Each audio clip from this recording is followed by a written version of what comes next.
Sahing ngahing chaba, mayana singjang panba, makhutna wamuk sangba, masana ne singdum muk chawba hingchaba ama lay. Hingchaba asibu hananaba, laybak ki ningthawna hotnabada, laybak asigi mi tangkhai ama hena sikre.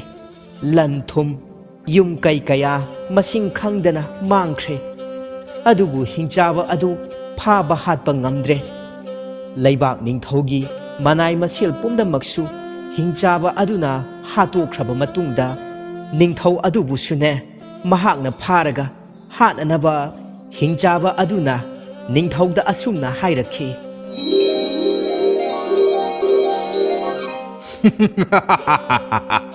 Hey ningthau, ngasidi nahak aigi khutta tarabani.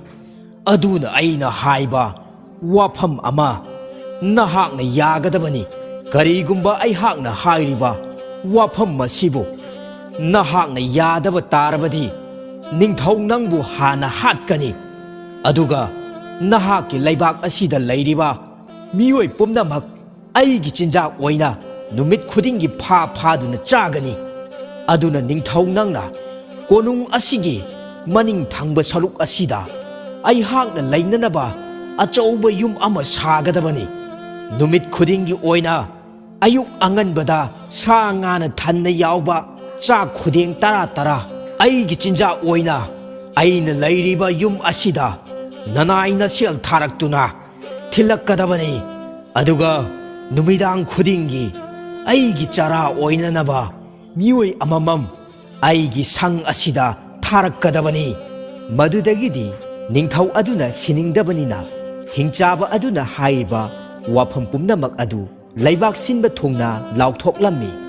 Ningthaugi yathang matung inna numit khudingi ayukta sa nga yawba chakyamsing laybak adugi imung khudingdagi mathang khaidoktuna nongmagi pali puhallammi. Aduga numidang khudingi hingchabagi chinjak oina miyoi amamam numit khudingi laybak asida layriba yumthong khudingi oiba nongmagi khaidoknaraga mi amamam chatnanaba ningthawna numit khudingi imungsingda ningthawna ayukta lauthokhtuna khanghalli.